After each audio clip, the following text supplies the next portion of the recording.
आदेश आदेश सिंह राशि वालों, भैया आपके लिए धन की इस गोचर काल के दौरान कोई कमी नहीं रहने वाली। धन आपके पास पूर्ण रूप से आएगा। आपका व्यक्तित्व इस गोचर काल के दौरान निखरेगा। पुरुषार्थ भी आपका कहीं ना कहीं इस गोचर काल के दौरान बढ़ा हुआ रहने वाला है।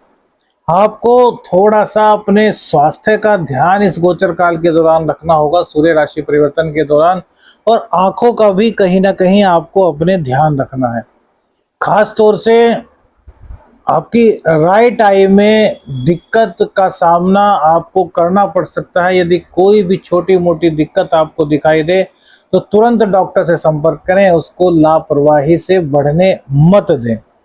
मंगल देव की दृष्टि सूर्य पर पड़ने से पुरुषार्थ आपका बहुत गजब का रहने वाला है। वाणी थोड़ी सी कड़वी हो सकती है, लेकिन लोगों की मदद करने का आप पूर्ण प्रयास करेंगे। दया का भाव आपके अंदर रहेगा। आपकी वाणी कड़वी तो होगी, लेकिन उसमें बहुत ज्यादा ज्ञान की अभिवृद्धि होगी, जिससे कि कड़वी होने के बावजूद भी आपकी वाणी, लोग आपसे जुड़ेंगे, आपसे अट्रैक्ट होंगे, आपके ज्ञान का फायदा लेंगे, आपके ज्ञान से फायदा लेंगे। धन के मामले की बात करें तो धन में यहाँ पर किसी तरह की कोई दिक्कत नहीं दिखाई देती। जो विद्यार्थी वर्ग है उनके लिए भी स्थिति बहुत अच्छी बनी हुई है।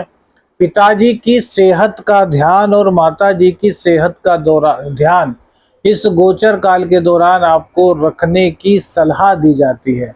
राहु के उपाय के साथ साथ सूर्य और मंगल के आप उपाय करते हैं तो दिन दूनी रात चौगनी तरक्की अपने कैरियर में आप कर सकते हैं। कुल मिलाकर के यह गोचर आपके लिए शुभ है। थोड़ी सी सावधानी रखनी है, वो आपको वीडियो में बताएंगे। आदेश आदेश, मैं शाबर मंच साधक प्रवीण आप सभी का स्वागत करता हूं। आज बात करेंगे सूर्य राशि परिवर्तन की। देखिए 17 सितंबर को सूर्यदेव अपनी वर्तमान सिंह राशि को छोड़ करके कन्या राशि में प्रवेश करेंगे। कन्या राशि यानी कि आपके लग्नेश सेकंड हाउस में आ जाएंगे। लग्नेश जब सेकंड हाउस में आते हैं भैया, तो धन के मामले में आदमी को बहुत ज्यादा इंस्पायर कर देते हैं। ऐसा व्यक्ति हर जगह से धन कमाने की चाह न केवल रखता है वरन धन कमाता भी है। कुटुंबी जनों से उसके संबंध अच्छे हो जाते हैं। लेकिन सूर्य देव क्रूर ग्रह हैं, तो ये थोड़ा सा वाणी को आपकी कड़वा करेंगे। थोड़ा सा अभिमान का संचार आपकी वाणी में होगा। दूसरों को ऐसा लगेगा कि आप जो बोल रहे हैं वो कहीं ना कहीं अहंकार से परिपूर्ण है, तो आपको उस अहंकार को त्यागना है।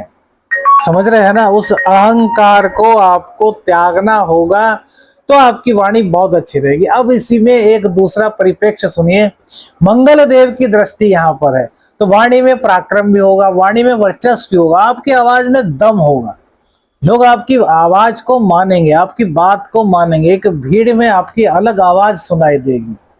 वहीं बृहस्पति देव की दृष्टि भी सेकंड हाउस पर है, तो बृहस्पति देव की दृष्टि सेकंड हाउस पर होने से वाणी अर्थात वाक सिद्धि, आपने जो बोल दिया उसके होने के चांसेस काफी अच्छे होंगे। और जब आपकी चंद्र नाड़ी चल रही होगी उस वक्त आप किसी को मन से दुआ दे दें या बद्दुआ दे दें तो उसके फलने फूलने के चांसेस इस गोचर काल के दौरान काफी होंगे। वाणी कड़वी होगी, उसमें वर्चस्व होगा और उसमें इसी के साथ साथ ज्ञान होगा, तो आपकी कड़वी वाणी को भी लोग सुनने के लिए विवश होंगे भैया। कंटक शनि आप पर चल रहे हैं फिलहाल। कंटक शनि के बावजूद आप इस गोचर काल के दौरान धन कमाएंगे।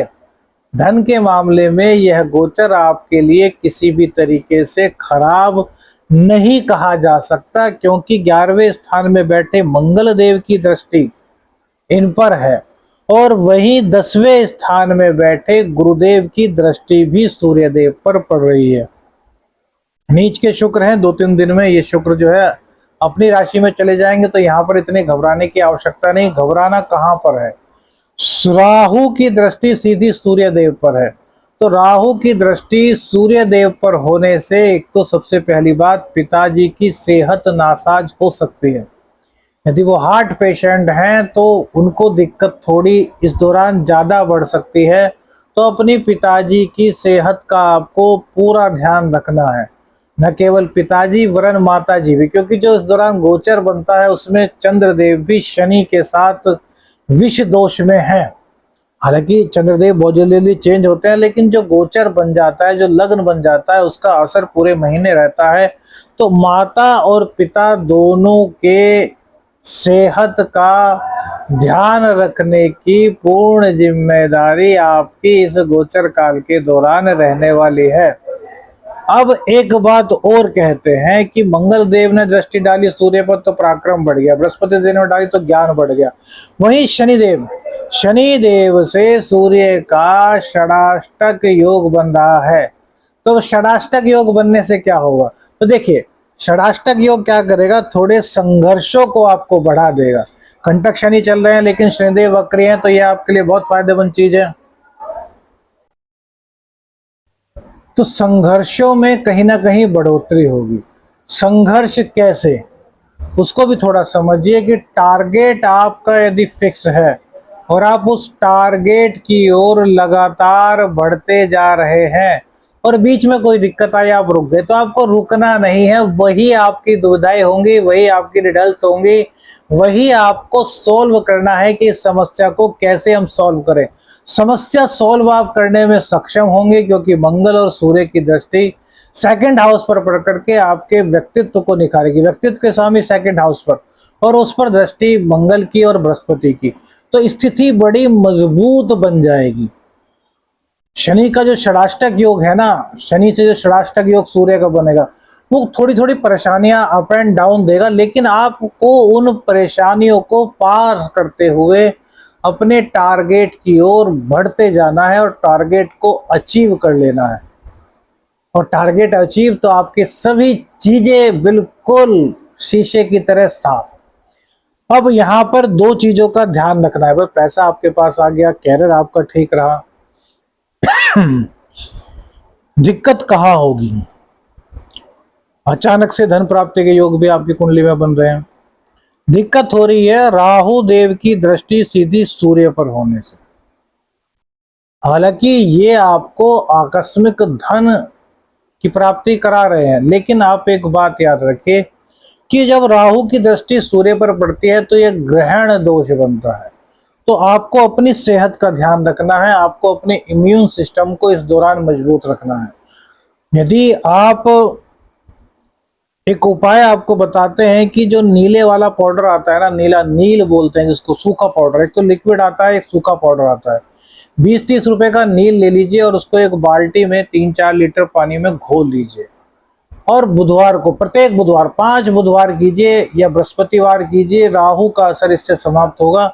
अपनी फ्लश में डाल दीजिए, यानी कि टॉयलेट में डाल दीजिए और फिर फ्लश कर दीजिए।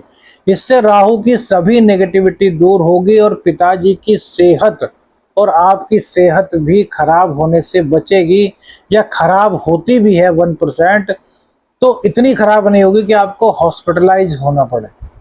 देखिए कितना अच्छा उपाय है। 30-40 रुपए, यानी कि 5 हफ्ते में 150-200 रुपए का आपका खर्चा होगा। और उपाय ऐसा, इसको कहते हैं ना कि हींग लगे ना फिटकरी और रंग चोखा ही चोखा, इस तरह का उपाय आपको बता रहे हैं। और गायत्री का पाठ भैया, गायत्री की एक माला रोजाना कीजिए, 108 बार गायत्री का पाठ आप लोग कीजिए, आपके सब शुभ और मंगल होगा। बुध देव की कृपा आप पर बनी रहे, इसके लिए गणपति जी की भी एक माला आप कर सकते हैं। वीडियो अच्छी लगी तो लाइक और शेयर कीजिएगा। चैनल पर नए हैं तो चैनल को सब्सक्राइब कीजिएगा। आदेश अलख निरंजन। हर हर महादेव।